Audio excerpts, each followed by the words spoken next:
En el nombre del Padre, del Hijo y del Espíritu Santo. Amén. Dios te salve María, llena eres de gracia, el Señor es contigo. Bendita eres entre todas las mujeres y bendito es el fruto de tu vientre Jesús. Santa María, Madre de Dios, ruega por nosotros pecadores, ahora y en la hora de nuestra muerte. Amén. San José, ruega por nosotros. En el nombre del Padre, del Hijo y del Espíritu Santo. Amén. Vamos a dar continuidad a la serie de lecturas sobre la muerte, ¿no?, de los enemigos de nuestro Señor Jesucristo. Fin funesto de los perseguidores y enemigos de la Iglesia. Por el doctor Don Manuel Carbonero y Sol y Meraz.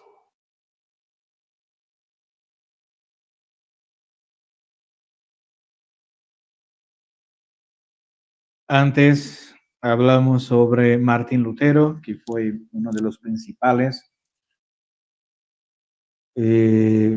fundadores, ¿no?, de las sectas protestantes, y vamos a seguir todavía en esta serie de conferencias, ¿no?, sobre estos reformadores, ¿no?, o destruidores. Y el segundo personaje que vamos a ver es Juan Calvino. Murió año 1564 de nuestro Señor Jesucristo.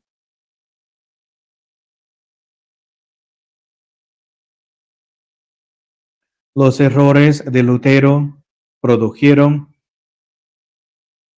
bien pronto sus naturales consecuencias, haciendo surgir un gran número de propagadores de la nueva herejía. Son sus hijos, ¿no?, descendientes espirituales, ¿no?, o infernales, que difundieron por cuenta propia sus creencias, casi siempre distintas, pero siempre conformes en combatir la autoridad de la Iglesia. Este es el fin, el punto. Combatir la autoridad de la Iglesia. No necesitamos de la religión católica, de la Iglesia fundada por Cristo. Nosotros tenemos nuestra propia iglesia, nuestras propias sectas. No servían, ¿no?, de Lucifer, no serviré. Entre todos ellos sobresalió por su actividad y por su odio al catolicismo Juan Calvino, que, herido en su orgullo por no haber obtenido un beneficio eclesiástico a que aspiraba, exclamó lleno de ira: yo me vengaré de este agravio, de tal manera que se hablará en la iglesia de mi venganza durante 500 años. Entonces, creo que aspiraba, no sé, a ser sacerdote, cardenal, obispo, no sé, o dinero, ¿no? Entonces, como la iglesia vio que era un infiltrado, una persona problemática, dijo: no, usted no puede tener ninguna influencia en la iglesia. Entonces, de ahí empezó el odio de Calvino en contra de la religión, del clero, de la iglesia. Y mucho empieza así, ¿no? En varios países, en varias misiones o en varias partes de la historia eclesiástica, cuando los obispos dicen no, entonces uno ya está revoltadísimo. Entonces empieza a atacar la iglesia, los sacerdotes, obispos, por odio. Usted no tiene condiciones de estar ahí, de ocupar este cargo, etcétera, de confianza, no está apto. Y la persona se revolta entonces en contra de la iglesia. Yo me vengaré de este agravio de tal manera que se hablará en la iglesia de mi venganza durante 500 años. Y hasta hoy estamos sufriendo ahí, ¿no?, con estas sectas diabólicas inspiradas por estos demonios. Este hecho basta por sí solo para dar a conocer el orgullo y la altiva arrogancia que caracterizaban a Calvino y que están confirmados por otros sucesos que consigna la historia y por varios testimonios de los mismos protestantes, que no dejan lugar a duda. Habiéndole echado en cara el luterano Westphal, que era un declamador, le contestó Calvino en estos términos: tu escuela no es más que una hedionda posilga. ¿Me entiendes, perro? ¿Me entiendes, frenético? ¿Me entiendes, gran bestia? Juan Jacob decía de él: ¿qué hombre ha habido jamás que fuera más mordaz, más dominante, más decisivo y más divinamente infalible? La más pequeña oposición que se le hiciese era una obra de Satanás, un delito que merecía la hoguera. Freudenfeld dice también de Calvino que es un verdadero monstruo de corrupción y de hipocresía, que anda siempre en las tinieblas. Todos sus pasos son calculados y sus ojos, en los que brilla una llama impura, lanzan miradas que matan, como las del basilisco. Todos estos, ¿no?, que empiezan a criticar a la iglesia, ¿no?, a ir en contra de sus enseñanzas, ¿no?, de su magisterio o de su jerarquía, tiene estas características. Todos. Corrupción por dinero e hipocresía, ¿no? Por esto atacan la iglesia.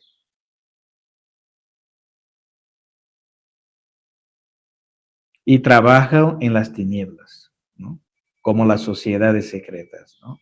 A las escondidas hace sus cosas, ¿no? Pero el que pintó más al vivo a Calvino fue el calvinista Gallifrey, que no tuvo reparo en llamarle bebedor de sangre y hombre criminalmente famoso, que plantó el estandarte de la intolerancia más feroz, de las más groseras supersticiones y de los más impíos dogmas, añadiendo que nadie podía escaparse de la inquisición de este apóstol espantoso, y que en los años de 1558 a 1559 fueron fallados en ella 414 procesos criminales. Su mismo maestro, Volmar, dice, hablando de él: Calvino, lo sé, es violento y perverso. Tanto mejor. Este es el hombre que necesitamos para llevar adelante nuestros planos.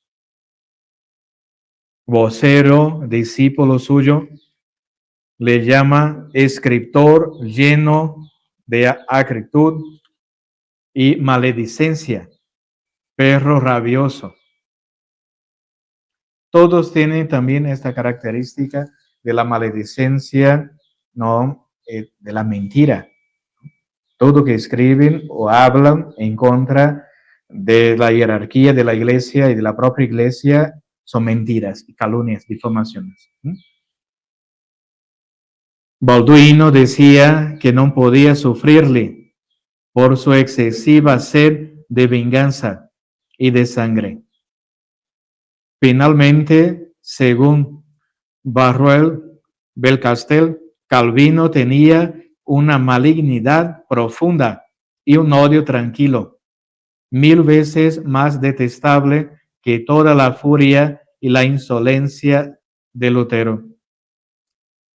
Odio y malignidad que se dejaban traslucir a través de todos los velos con que procuraba encubrirlos, porque se retrataban en su ceñuda frente, en sus miradas altaneras, en sus agnostos modales y en su conversación, en la que revelaba su humor tétrico y iracundo. Era malo, Tal era el carácter de este heresiarca, a quien llamaban el marcado, porque convicto del delito de sodomía, fue condenado por el tribunal de Noyon al castigo del hierro candente. La conducta moral de Calvino correspondía exactamente a su carácter, y como Lutero y Ziglio, concluyó también por casarse con la célebre Anabaptista Ideleta, después de haberla hecho abjurar el anabaptismo y abrazar su nueva religión. Entonces, cada protestante funda su secta, ¿no? Tiene su iglesia propia, ¿no? Cuando cierto es el dicho de Erasmo, de que todas las herejías acaban como las comedias, con un casamiento. La inconstancia y las contradicciones en que incurrió el reformador francés son tan manifiestas que obligaron a muchos de sus secuaces a separarse de él, dando origen a muchos cismas cuyos sectarios recibieron los nombres de gonzaristas, arminianos, antilapsarios, postlapsarios, calvinistas rígidos y calvinistas laxos o tolerantes. O sea, una serie de sectas, ¿no?, detestables, abominables. Al abrazar Calvino la causa de la reforma, ocultó bajo una modestia aparente toda la rabia que abrigaba en su pecho, pero después no tardó en arrojar la máscara y en declararse enemigo encarnizado de la Iglesia Católica. Siempre es así. Desde entonces comenzó a escribir sus obras y a propagar sus errores, desplegando una pasmosa actividad y no perdonando medio alguno para aumentar sus sectarios. El sistema de Calvino difiere mucho del de Lutero, sobre todo bajo el punto de vista dogmático, por la horrible doctrina de la predestinación absoluta. Ya están salvos ellos. Suiza y especialmente Ginebra fueron la cátedra y el tribunal desde donde este hereje impuso más que propagó su doctrina. En efecto, detenido a su paso por aquella ciudad, a instancia de los novadores, redactó el símbolo de la fe, que debían jurar y defender todos los ginebrinos, y creó un consistorio espiritual que velara por la conservación de una estricta disciplina hasta en las relaciones mundanas. Estas medidas fueron confirmadas en una asamblea general del pueblo celebrada en el mes de julio de 1537. Y en virtud de esta ratificación, todos los ciudadanos de Ginebra debían abjurar lo que aquellos herejes llamaban idolatría del papado, o sea, abjurar de la Iglesia Católica. Calvino y sus secuaces plantearon por entonces en la capital la verdadera teocracia, contra la que tanto declaman los liberales, sus discípulos, y ejercieron una presión tan tiránica sobre las conciencias que el Consejo de Ginebra obligó a Calvino y otros a salir de la ciudad en el término de 3 días. Revolucionarios, ¿no? Entonces, ¿dónde pasaba? En las ciudades que pasaban, creaban problemas. Más tarde, el heresiarca pudo volver a Ginebra, restableció el consistorio espiritual y organizó un tribunal encargado de vigilar en sus menores detalles la conducta de los sospechosos a los novadores y de pedirles cuenta de las acciones más sencillas y aún de las palabras más inocentes. A consecuencia de estas pesquisas fueron desterrados muchos ginebrinos y otros condenados a muerte. De facto, la Inquisición protestante habla muchísimo mal y mentiras, ¿no? Y calumnias, sobre todo ellos, los protestantes, de la Inquisición católica, que juzgaban casos de herejías, escritos heréticos, ¿no? Pero ellos los condenaban a la muerte, mataban. Si no sigue la religión esta calvinista, los matamos. La República de Ginebra, en fin, gimió entonces bajo una tiranía inaudita, probando Calvino al mundo que era una mentira la libertad de conciencia y de creencia tan proclamada por la Reforma, y que los que tanto declamaban contra la autoridad de la Iglesia y contra la teocracia solo anhelaban destruir toda autoridad legítima para erigirse ellos mismos en tiranos de los pueblos y hasta de las conciencias. Entonces, vieron que la iglesia era una enemiga. Entonces, es necesario destruir, aplastar la iglesia para nosotros tomarnos ahí o estar en el lugar del poder. La muerte de Calvino fue tan desastrosa como correspondía a su vida y merecía sus crímenes. El protestante Schulzenberg la describe en los términos siguientes. Dios, con su mano poderosa, hirió de tal manera a este hereje que, jurando, blasfemando y prorrumpiendo en espantosas imprecaciones, entregó miserablemente su alma depravada. Calvino murió de un tardadillo, formándosele una enfermedad vergonzosa, una profunda llaga cubierta de gusanos, tan asquerosa y hedionda que ninguno de los que le asistían podía sufrir su fetidez. Juan Arendt, discípulo del mismo Calvino y que presenció su muerte, describe así los últimos instantes de su vida. Calvino, que acabó sus días en la desesperación, murió de una enfermedad sucia y vergonzosa sobremanera, con la que cominó Dios a los rebeldes y malditos, atormentado y corrompido antes de morir, todo lo cual me atrevo a afirmar porque vi con mis propios ojos su fin trágico y funesto, ¿no? Con una llaga terrible, como una lepra, ¿no? Así empezó a morir. Y después también entregó su alma, ¿no?, a Satanás, como todos hacen, ¿no? Entonces, queridos católicos, recemos, meditemos, ¿no? Es importante conocer estas cosas, no se habla más sobre eso, y muchos creen que estos son grandes hombres, son buenos, los fundadores, los reformadores, ¿no?, de la iglesia, ¿no?, que ahora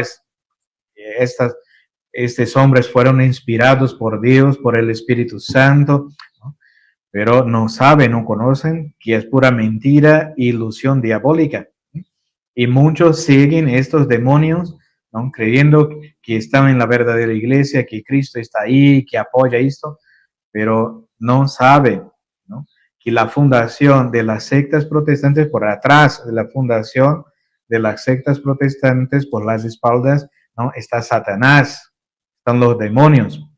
Y estos hombres, Lutero, Calvino, Ziglio, Enrique VIII, todos, ¿no?, son demonios, ¿no?, disfrazados, ¿no?, de corderos, de pastores, pero son falsos pastores, ¿no?, como dice, son propios demonios encarnados ahí. que están para destruir las almas. Entonces, por esto la importancia de estos videos para alertar a la gente, ¿no? Entonces, pueden difundir en las redes estos videos, sobre todo si usted conoce a alguien que está en las sectas protestantes, que frecuentan las sectas, que quieren cambiar de religión, ¿no? Claro que durante esta crisis que pasamos en la iglesia, sobre todo con Bergoglio en el poder, ¿no? El usurpador ese de la cátedra de Pedro, mucha gente se escandaliza y cree que el protestantismo es la verdadera religión, ¿no? Que Dios está ahí en estas sectas, pero no es así, que Dios abandonó el catolicismo, ¿no? Porque como este hombre, Bergoglio, ahí, que también es un discípulo de Lutero, puso ahí en el Vaticano la imagen, la estatua de Lutero, ¿no? Que es un buen hombre, ¿no? Que sigue el evangelio y todo. Un católico ve esto y se queda escandalizado, o va a seguir, entonces, Lutero es bueno, es santo, entonces seguí el evangelio a Jesucristo, entonces me voy ahí con estas sectas. Pero atención, ¿no? Estas sectas protestantes son las puertas del infierno, ¿no? Si uno entra ahí, entra en el propio infierno y va a hacer de su vida un otro infierno. Y el fin de los apóstatas, de los herejes cismáticos, ahí estamos viendo cuál es el fin, ¿no? Entonces, recemos, pidamos la intercesión de Nuestra Señora, nuestra emperatriz, nuestra reina, que aplaste, ¿no? Estas herejías. Nuestra Señora es el terror de los demonios y de los herejes, ¿no? Que nos ayude, ¿no? Y la devoción a María, la devoción a la Santísima Virgen es el arma más importante que tenemos del Santísimo Rosario en contra, ¿no? De las herejías de estos herejes. San Pío V venció la batalla de Lepanto con el Rosario, ¿no? Entonces, recemos muchísimo y hay que estudiar y conocer estas cosas. Es muy importante. Por eso estamos difundiendo y pedimos a todos también que difundan ahí con sus parientes, amigos, familiares, ¿no? Conocidos, para alertar, ¿no? Es una alerta general, ¿no? En contra del demonio y de las sectas, ¿no? Que fundó el demonio. Porque el fundador de todas estas sectas y cismas y divisiones y separaciones es el propio demonio. Él vino exactamente para dividir la gente, para separar la gente de Dios, los creyentes, ¿no? De Dios. Ave María Purísima, sin pecado concebida. En el nombre del Padre, del Hijo y del Espíritu Santo. Amén.